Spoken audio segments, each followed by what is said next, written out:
Noong panahon ng 1930, isang grupo ng mga mamamatay tao na Japanese na tinatawag na Hedes ang bumili ng mga mahihirap na bata mula sa iba't ibang bansa at hinasa bilang mga asasin upang masira ang espiritualidad sa China, ngunit ito ay nabuwag dahil ang pagsalakay nito ay sumasalungat sa layunin ng militar ng Japanese. Ang nagtatag nito na si Amano Kawao ay inaresto at ang mga miyembro ay pinatay. Sa bilangguan, ang prinsipe ng mga Japanese na naghahanap ng proteksyon ay lumapit kay Amano. Dahil batid niya na walang humpay ang ambisyon ni Amano na buhayin ang Hedes, iminungkahi ng prinsipe ang isang alyansa. Sa kabila ng pagkakakulong ni Amano, nakakita ang prinsipe ng pagkakataon na muling itayo ang grupo sa patnubay ni Amano. Sa ibang lugar, ang isang binata na si Kureshish Daisuk ay nag-eensayo ng martial arts. Nagawa niyang talunin ang lahat, ngunit habang nakikipaglaban siya ay tinawag siya ni Amano mula sa likuran at pinagsabihan siya dahil sa pag-eensayo ng mag-isa. Pagkatapos ay tinanong niya si Daisuk kung alam niya na nakilala na niya ang prinsipe, at kinumpirma naman ito ni Daisuk. Inatasan ni Amano si Daisuk ng isang nakakatakot na misyon. Sa loob ng isang buwan ay kailangan niyang ipatawag ang lahat ng mga mandirigma ng Hedes at ibalik ang kadakilaan ng templo nito. Bukod pa rito ay hiniling niya kay Daisuk na maghanda upang harapin si K-29, na kilala bilang Wrath of Vajra at isang dating disipulo ng Shaolin na mula pa noon ay nakakuha na ng reputasyon na nakikipaglaban para sa emperador ng Japan. Iniatas ni Amano kay Daisuk ang pamumuno sa Hedes sa pamamagitan ng pagbibigay sa kanya ng pagkakataon na hinihimok siyang muling itayo ang grupo at patunayan ang kanyang kakayahan. Upang palakasin ang pagsisikap ni Daisuk, inatasan ni Amano si Eiko na kanyang anak upang tumulong. Si Eiko na isang mamamahayag ay magdodokumento sa muling pagbuo sa Hedes, na magpapalaganap ng kapangyarihan at impluwensya nito sa pamamagitan ng kanyang mga ulat. Sa Shaolin Temple, si K-29 ay nakapokus sa pag-eensayo. Gamit ang isang buhangin na orasan na sumusukat sa kanyang bilis ay tuloy-tuloy siyang nag-eensayo, gayunpaman, ang mga alaala ng isang nakakalungkot na sandali ang bumalik sa kanyang isip.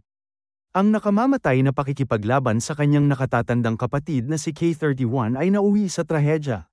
Sa kanyang sesyon ay dumating ang kanyang kapatid na si Chin Kong kasama ang kanilang guro na may dalang buhangin para sa kanyang orasan. Doon ay sinabi ni Chin Kong na si K-29 ay hindi pa rin nakakabisado ang isang nakamamatay na pamamaraan na nangangailangan ng katumpakan at kontrol sa loob ng 17 segundo. Ipinaliwanag ng guro na ang pagpipigil ni K-29 ng emosyon ang humahadlang sa kanya.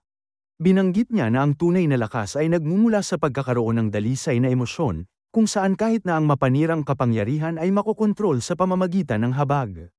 Samantala, ang mga puwersang militar ng China na pinamumunuan ng isang commander na nagngangalang Bill ay nahuli at dinala sa isang liblib na isla na kinaroroonan ng Hedes Temple. Pagdating doon ay naglakad sila sa mga tulay, kagubatan, at bundok, at nang sa wakas ay nakarating na sila sa templo. Nasaksihan nila ang mga bilanggo na pinilit na sumali sa brutal na labanan na nag-aalok lamang ng kalayaan kung sila ay mangangako ng katapatan sa Hedes. Kabilang sa mga mandirigma ang isang lalaking nagngangalang Huang Jicheng, na nagtagumpay sa isang madugong laban dahilan para siya ay makakuha ng karapatan na harapin ang pinuno ng sekta. Malugod na binati ng High Priest ang mga tropa, at isa sa mga miyembro ng Hedes ang nagbanggit ng malupit na mga alituntunin ng survival sa loob ng kanilang hanay.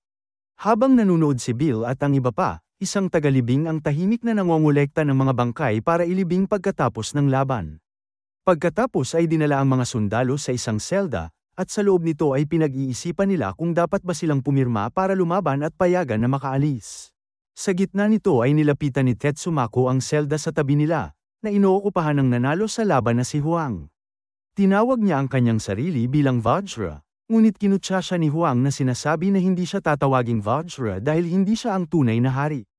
Dahil sa galit ay sinakal ni Tetsumako si Huang bago itinulak palayo.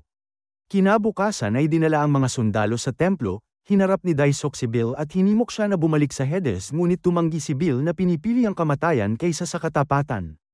Nangako si Daisuk ng kapayapaan, sinusubukan na malinlang ang mga sundalo na sumali ngunit nanatili sila sa kanilang desisyon. Samantala, hinanap ni K-29 ang kanyang master na hindi maayos ang pakiramdam. Sumugod si K-29 sa kanyang lugar at nagtanong kung okay lang siya. Doon ay ibinunyag ng kanyang guro na bumalik ang pinuno ng Hedes at malapit na silang maglaban. Sa kanyang mga huling sandali, hinimok ng guro si K-29 na ihanda ang kanyang sarili at ipakita ang tunay na lakas ng kanyang kung fu. Pagkatapos nito, nagsimulang ihanda ni K29 ang kanyang sarili sa labas habang ang lahat ay nagtitipon sa loob ng templo. Ngunit maya-maya ay narinig niya ang tunog ng pag-iyak ni Qin Kong mula sa templo ng Shaolin at napagtanto na ang kanyang master ay namatay na kaya naman napayuko siya at nagluksa sa pagkawala ng kanyang guro.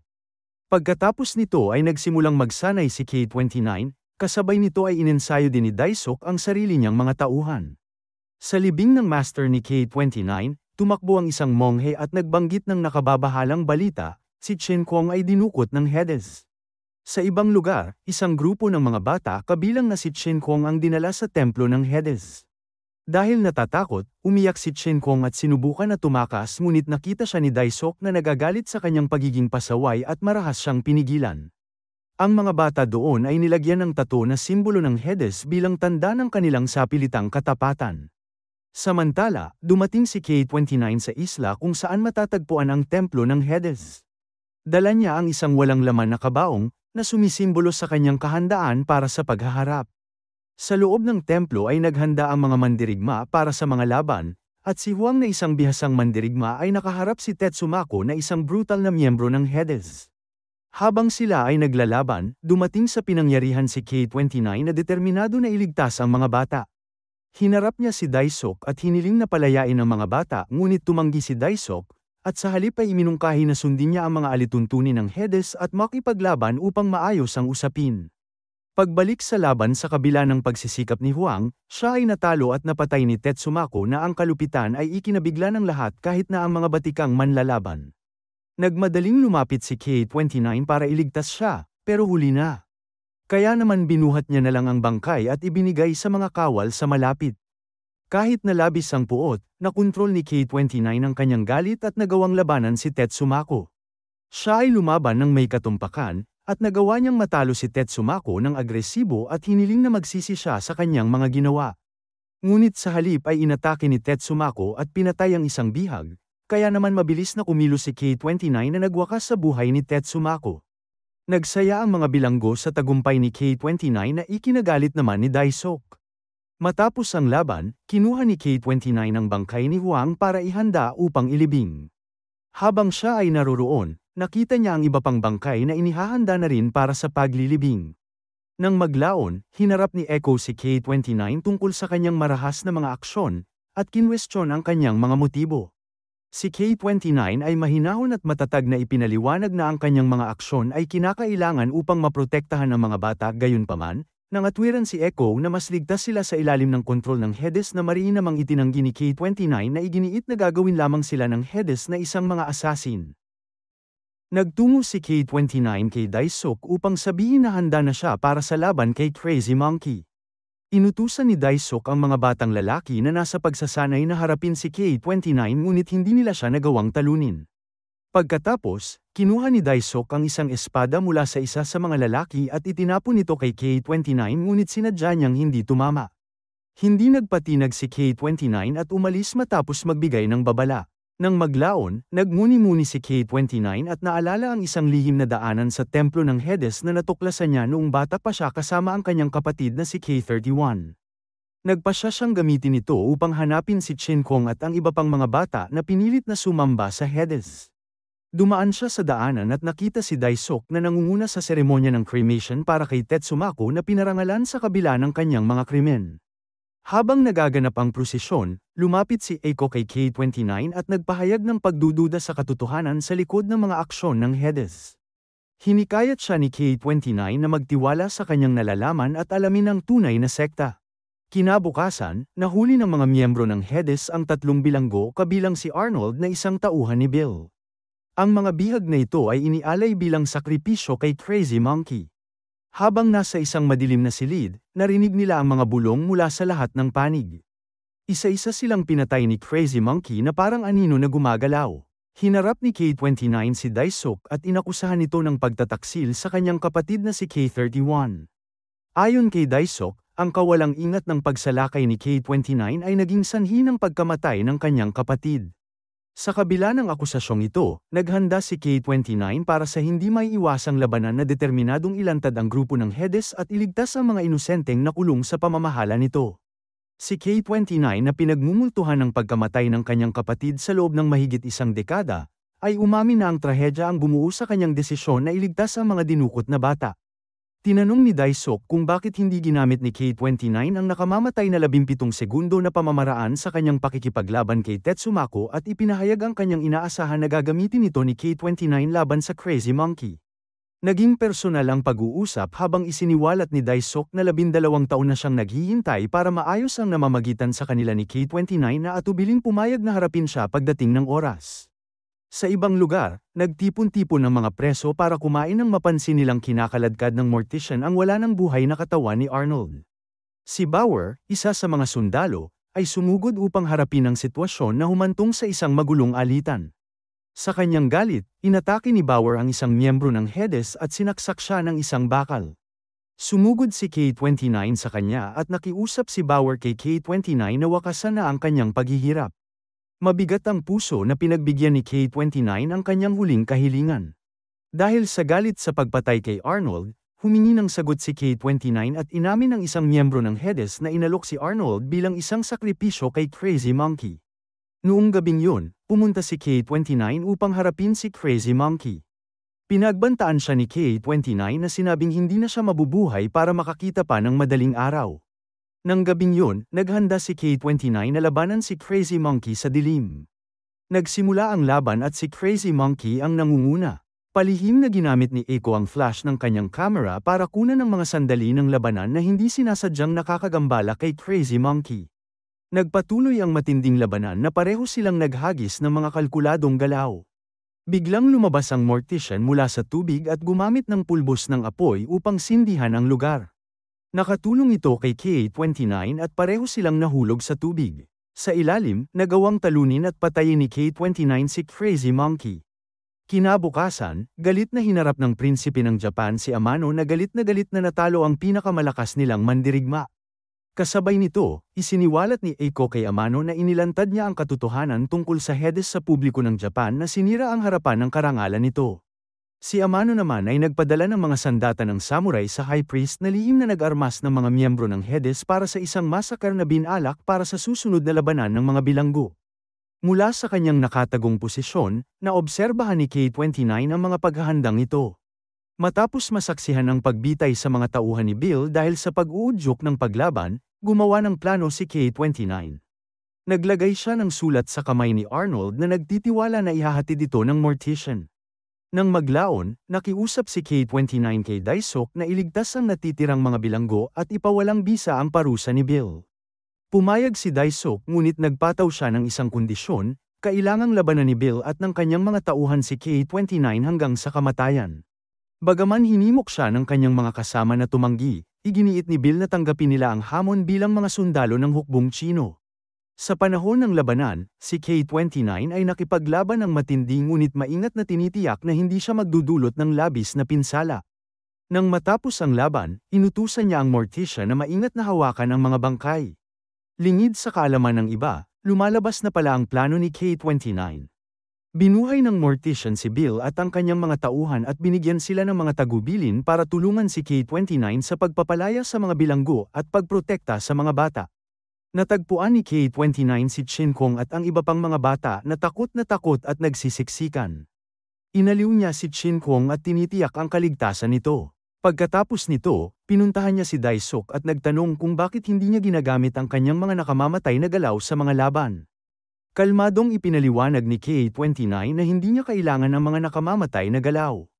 Samantala, tinangka ng mortician na pumasok sa kulungan para ihatid ang sulat ni K-29 sa mga natitirang kaalyado ni Bill, ngunit nadiskubre at nahuli siya ng mga miyembro ng HEDES. Inakusahan siya ni Daisuk at ng mga miyembro ng HEDES na responsable sa sunog ng nakikipaglaban si Crazy Monkey. Upang maiwasan ang higit pang pagkagambala, iminungkahi ng High Priest na ikulong ang mga bilanggo sa mga paparating na laban, isang panukalang malupit na tinanggap ni Daisuk. Samantala, lihim na naghanda si Bill at ang kanyang mga kaalyado upang isagawa ang kanilang plano sa pagtakas, gamit ang impormasyong ibinigay ng mortician upang mahanap ang mga nakatagong daanan. Nang sumunod na araw, nagbigay ng malamig na utos ang High Priest na alisin ang sinumang nagbabanta, kabilang na si K-29 na inilabas ang samurai na ipinadala ni Amano. Nang marinig ito, sumugod si Eiko upang bigyan ng babala si K-29 at hinimok siyang tumakas.